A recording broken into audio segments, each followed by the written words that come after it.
হতাশা মাদক দিয়ে দূর হয় না। হতাশা দূর হবে, বলে দিব, তিনটা জিনিস, মাত্র তিনটা। কয়টা ভাই? এক, 5 ওয়াক্ত নামাজ। এক কি? নামাজে আপনি অজু করে সেজদা দেন, ইনশাল্লাহ আপনার মনে প্রশান্তি না আসলে আমাকে এসে বলেন যে আসে না। চোখের পানি, মনের আবেগ যা আছে আপনার ভিতরে, কষ্ট, দুঃখ, যন্ত্রণা, সব আল্লাহকে ঢেলে দিবেন ইনশাল্লাহ। নিজের আবেগ ধরে রাখবেন এখানে, আপনি আল্লাহর জন্য ঢেলে দিবেন। মানুষকে আবেগ দেখা কি লাভ? মানুষ আপনার চোখের পানির মর্ম বুঝবে? মানুষ কি মানুষের চোখের পানির মর্ম বোঝে? আপনার পিতা যদি মারা যায়, আমার কাছে এসে দোয়া চান, কান্নাকাটি করে, আমি দোয়া করতে পারবো, কিন্তু আমি কিন্তু আপনার ফিলিংসটা বুঝতে পারবো না। আপনার অনুভূতি কে বুঝতে পারবেন? আল্লাহ পাক আপনার ঘাড়ের রগের চেয়েও কাছে আছে। সুবহান সুবহান, আল্লাহ পাক ঘাড়ের রগের চেয়ে কাছে আছে। গতকালকে বাংলাদেশের একজন বরেণ্য আলেমের সাথে একটা কনফারেন্সে ছিলাম। উনি বলছিলেন যে এক ব্যক্তি, এটা শোনেন, এক ব্যক্তি খুব তার শখ যে তিনি সাহাবীদের মতো নামাজ পড়া শিখবেন। কথা বুঝতে পারছেন? সাহাবীদের মতো নামাজ শিখবেন। তো একজন বরেণ্য আলেমের কাছে এসেছেন, এসে বলছেন যে আমাকে সাহাবীদের মতো নামাজ শিখিয়ে দেন। তখন সেই আলেম আরেকজন আলেমের সন্ধান দিয়েছেন, যা তুমি তার কাছে যাও, তিনি শেখাবেন। তো সেই ব্যক্তি একটু অবাক হয়েছেন, কারণ যাকে প্রশ্ন করেছিলেন তিনি অনেক বড় মুহাদ্দিস, আর যার কাছে পাঠানো হচ্ছে তিনি অত বড় মুহাদ্দিস নন, কিন্তু আবেদ, আমল করেন। তাকে গিয়ে বলছেন উনি আমাকে পাঠিয়েছেন সাহাবীওয়ালা নামাজ শিখিয়ে দেন।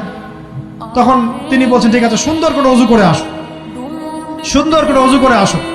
অজু করার সময় খালি খেয়াল রাখবা যে আমি অজু করছি শুধু আল্লাহর সন্তুষ্টির জন্য। কি খেয়াল রাখবেন? অজু করছি শুধু আল্লাহকে রাজি খুশি করার জন্য অজু করছে, আর কোনো উদ্দেশ্য নয় আমার। অজু করতে যাচ্ছে, তিনি আবার বলছেন দাঁড়াও, শুধু আল্লাহকে রাজি খুশি করার জন্য অজু করো। আবার শুরু করছেন, আবার বলছেন শোনো, শুধু আল্লাহকে রাজি খুশি করার জন্য অজু করো। এভাবে বলতেই আছেন, নামাজে দাঁড়িয়ে আছেন, দাঁড়ানোর আগে বলছেন শোনো, শুধু আল্লাহকে রাজি খুশি করার জন্য নামাজ পড়ো। বলতেই আছেন। এক পর্যায়ে সে ব্যক্তি নামাজ শুরু করলো, নামাজে মনোযোগ এদিক ওদিকে যায়, আর তার মাথায় এটা আসে, এই শুধু আল্লাহকে রাজি খুশি করার জন্য আমাকে নামাজ পড়তে হবে, শুধু আল্লাহকে রাজি খুশি করার জন্য নামাজ পড়তে হবে। এই চিন্তা তার মনের মধ্যে ঘুরপাক খাচ্ছে। এভাবে নামাজটা সে শেষ করেছে।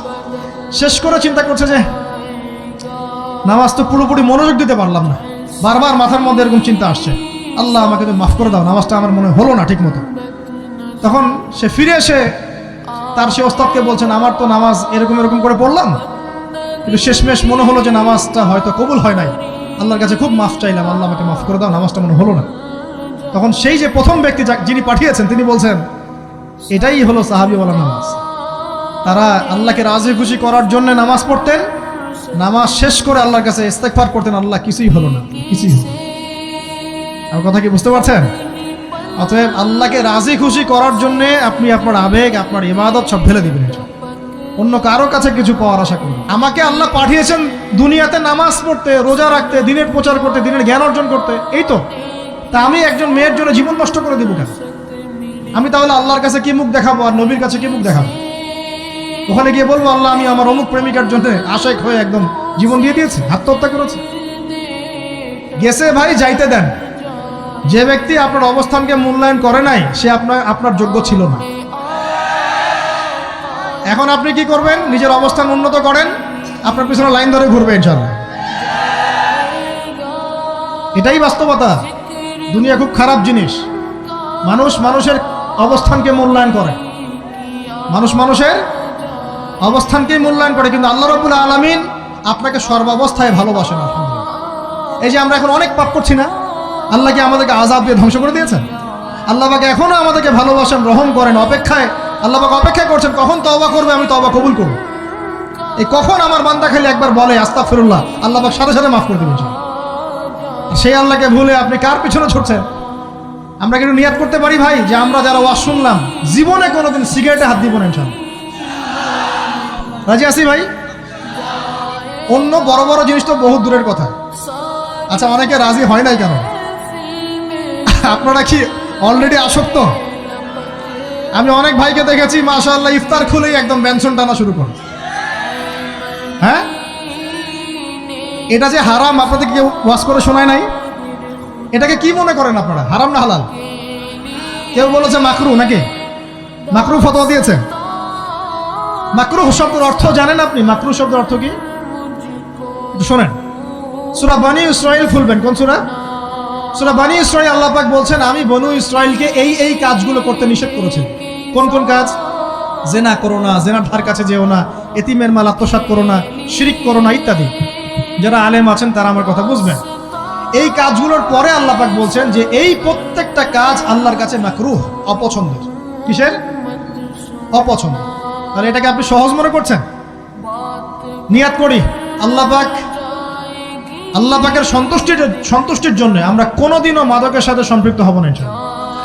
আর বিশ্বাস করেন, শুধুমাত্র মাদকদ্রব্য নিয়ন্ত্রণ অধিদপ্তর এই আইন কানুন এগুলো দিয়ে, জরিমানা দিয়ে মানুষকে মাদক ছাড়ানো যাচ্ছে না, যাবে না।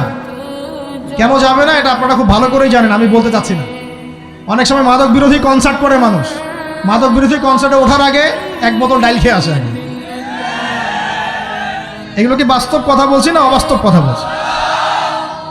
আমাদের যুবক ভাইরা কোশ্চিনকালেও মাদকের ধার কাছে যাবেন না ইনশাআল্লাহ। একটা হাদিস খালি মনে রাখেন, একটা, এই হাদিসটা মনে রাখেন। নবী সাল্লাল্লাহু আলাইহি ওয়াসাল্লাম বলেছেন, কেউ যদি মাদকদ্রব্য সেবন করে তার 40 দিনের নামাজ কবুল হবে না। সিগারেট একটা খেয়েছি, 40 দিন নামাজ নাই। এরপর যদি সে তওবা করে আল্লাহ মাফ করে দিবেন। আবার যদি মাদক খায় আবার 40 দিন কবুল হবে না। যদি আবার তওবা করে আল্লাহ মাফ করে দিবেন। আবারও যদি খায় আবারও 40 দিন কবুল হবে না। আবারও তওবা করলে আল্লাহ আবার মাফ করে দিবেন। চতুর্থবার সে যদি মাদক খায়, আল্লাহ রসুল সাল্লাল্লাহু আলাইহি ওয়াসাল্লাম বলছেন, আল্লাহ পাক কিয়ামতের মাঠে তাকে তিনাতুল খাবাল পান করাবেন। কি পান করাবেন? তিনাতুল খাবাল। সাহাবীরা বললেন, ইয়া রাসূলুল্লাহ, এটা কি তিনাতুল খাবাল? কি?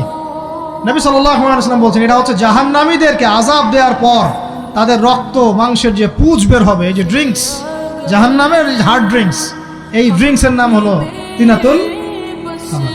আল্লাহ পাক আমাদের সবাইকে মাদক থেকে বাঁচিয়ে রাখুন। আমল হচ্ছে কোরআন তেলাওয়াত। যে ব্যক্তি কোরআন তেলাওয়াত করতে পারে নিয়মিত, তার মনের মধ্যে এই হতাশা, এই ভীরুতা, এই কাপুরুষতা কিচ্ছু আসবে না ইনশাআল্লাহ। আমি গ্যারান্টি দিচ্ছি আপনাকে, হতাশা আসবেই না আপনার মনে যদি আপনি কোরআন বুঝতে পারেন।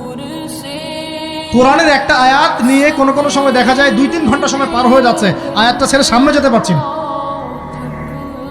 কোরআনের ভিতরে ঢুকলে আপনি দুনিয়ায় ভুলে যাবেন কি হচ্ছে আশপাশে। আমি এমন অনেক আলেমকে দেখেছি যে একটা বই, পাতলা একটা বই, আরবি বই নিয়ে পড়া শুরু করেছেন, যে ফজরের পরে জোহরের ওয়াক্ত হয়ে যাচ্ছে, বইটাই শেষ করতে পারেনি। বুঝতে পারবেন না? যখন আপনি ইলমের ভিতরে ঢুকে যাবেন, কোরআনের ভিতরে, হাদিসের ভিতরে, আপনার দুনিয়ার খেয়ালই নাই। একজন আলেম, তিনি এক রাত্রে একটা বই লিখেছিলেন, চটি বই, এক রাত্রের মধ্যে। বলা হচ্ছে, তার সম্পর্কে বলা হচ্ছে যে রাতের খাবার তাকে দেয়া হয়েছে, যে আপনি এটা খেয়ে নেন। খাবারটা পাশেই আছে,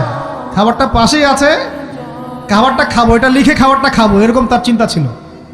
ফজর হয়ে গেছে, বই লেখাও শেষ, খাবার এই অবস্থায় পড়ে আছে, ডুবে গেছেন ভিতরে, খাওয়ার মাথায় খেয়াল নেই। এরকম হয়। একজন মনীষী, বিখ্যাত মনীষী, রিয়াদুস সালেহীন কিতাবের রাইটার, সংকলক আল্লামা নববী রাহিমাহুল্লাহ, এরকম সারা রাত চলে গেছে, পাশে 2টা খেজুর, ওই 2টা খেজুর খাওয়ারই সময় পান। হাদিস নিয়ে গবেষণা করতে রাত পার হয়ে গেছে। আমি বলতে চাচ্ছি, যখন ইলমের ভিতরে, কোরআন হাদিসের ভিতরে ঢুকে যাবেন, আপনার দুনিয়ার খেয়াল আপনার চলে যাবেন ইনশাআল্লাহ। এই টেনশন, হতাশা, এই সেই বাদ। তখনই আল্লাহ পাক আপনাকে তার পক্ষ থেকে রহমত দিবেন, বরকত দিবেন, আল্লাহ আপনার দুনিয়ার কাজগুলো করে দিবেন ইনশাআল্লাহ। তখন দেখবেন কেউ আপনার দুনিয়ার ওই কাজটা করে দিয়েছে, কেউ ওই কাজটা করে দিয়েছে, কেউ বাসায় খাবার পাঠিয়ে দিয়েছে, আল্লাহ পাকই এগুলো করাই দিবেন ইনশাআল্লাহ। তো প্রিয় ভাইরা, মাদকে যাবো না আল্লাহর কাছে আসবো? 2 নাম্বার কোরআন তেলাওয়াত, 3 নাম্বার আল্লাহর জিকির। 3 নাম্বার কি ভাই? আল্লাহর জিকির। চলতে ফিরতে সব সময় মুখ চলতে থাকবে, মুখ না চললেও মনে মনে মন তাজা থাকবে, মনে মনে জিকির হতে থাকবে। মনে মনে জিকির করতে পারেন?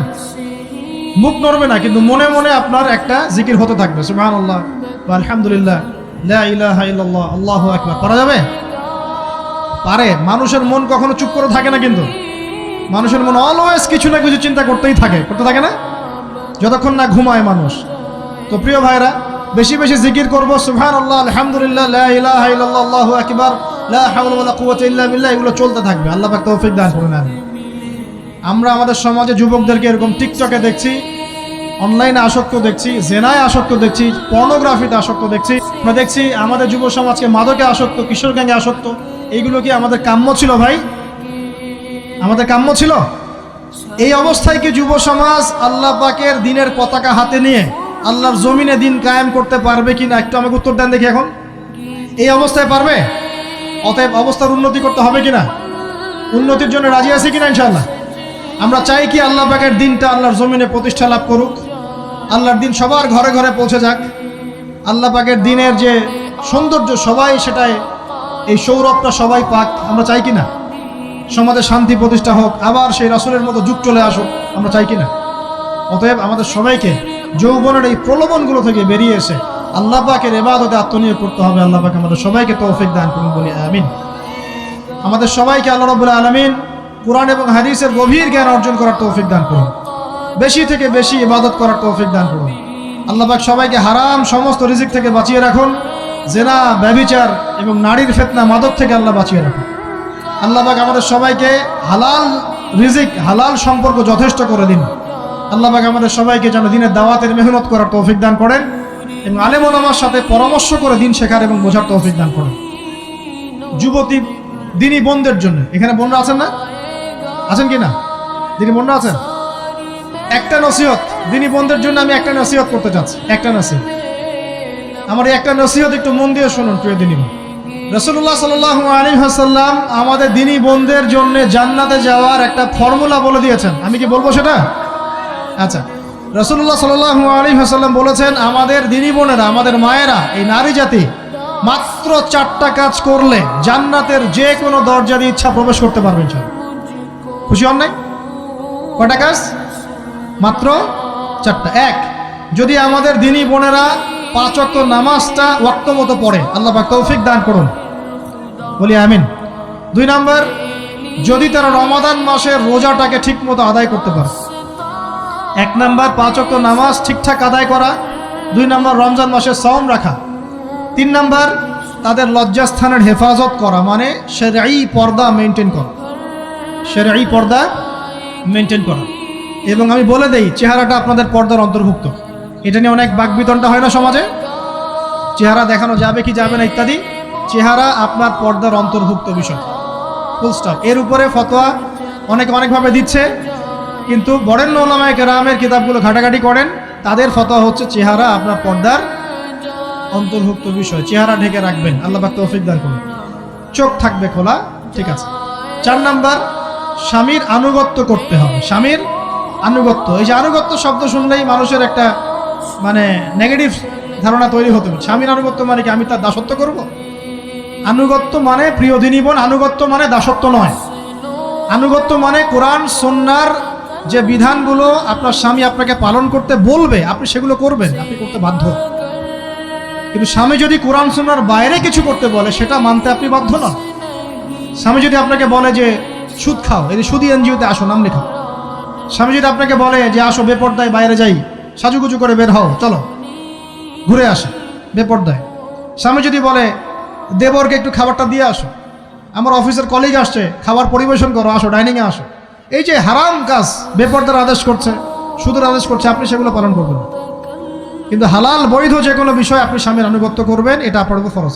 এই 4টা কাজ যদি আপনি করতে পারেন, জান্নাতের যে কোনো দরজা দিয়ে ইচ্ছা আপনি প্রবেশ করতে পারবেন ইনশাআল্লাহ। আল্লাহ পাক আমাদের দিনী বোনদেরকে এই 4টা কাজ করার তৌফিক দান করুন। আমাদের সবাইকে আল্লাহ পাক জান্নাতের জন্য কবুল করুন, বলি আমিন।